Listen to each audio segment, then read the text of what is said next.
বুলবুলের আমলে বর্জনে অনড় ছিল ক্লাবগুলো। তামিম ইকবাল দায়িত্ব নিতেই যেন খুলে গেল দরজা।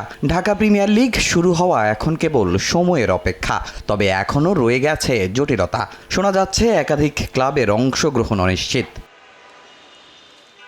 দীর্ঘ আলোচনা এবং প্রশাসনিক টানাপোড়েনের পর অবশেষে শুরু হচ্ছে নতুন মৌসুমের আনুষ্ঠানিক কার্যক্রম। বিজ্ঞপ্তিতে সিসিডিএম জানিয়েছে 2025-26 মৌসুমের খেলোয়াড় দলবদল অনুষ্ঠিত হবে আগামী 18 ও 19 এপ্রিল। মিরপুরে দুদিনব্যাপী এই দলবদলের কার্যক্রম চলবে সকাল 11টা থেকে বিকেল 5টা পর্যন্ত। দলবদলকে ঘিরে ইতোমধ্যেই প্রস্তুতি নিতে শুরু করেছে ক্লাবগুলো। অ্যাডহক কমিটির সভাপতি তামিম ইকবাল অংশগ্রহণ ফি বাড়ানো সহ আরও নানা সুবিধা দেওয়ার প্রতিশ্রুতিতে বেশ সুবিধাই হবে ক্লাবগুলোর। তবে কাগজে কলমে 12 দল তালিকায় থাকলেও তৈরি হয়েছে নতুন জটিলতা। ইতিমধ্যে লিগে অংশ না নেয়ার কথা জানিয়েছে লিজেন্ডস অব রূপগঞ্জ। ক্লাবটির এমন সিদ্ধান্ত নতুন করে আলোচনার জন্ম দিয়েছে ক্রিকেটাঙ্গনে।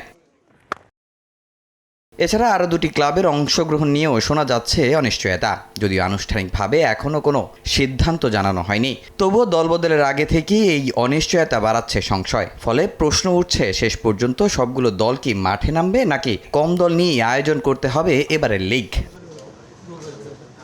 তবে সাম্প্রতিক প্রশাসনিক পরিবর্তনের পর নতুন করে আশার আলো দেখছে ক্লাবগুলো। দীর্ঘদিনের অচল অবস্থা কাটিয়ে নতুন নেতৃত্বের অধীনে আবারও সচল হচ্ছে ঢাকা প্রিমিয়ার লিগের কার্যক্রম।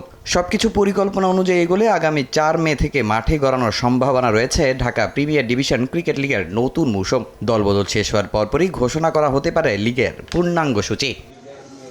তামিম হোসেন, সময় সংবাদ, ঢাকা।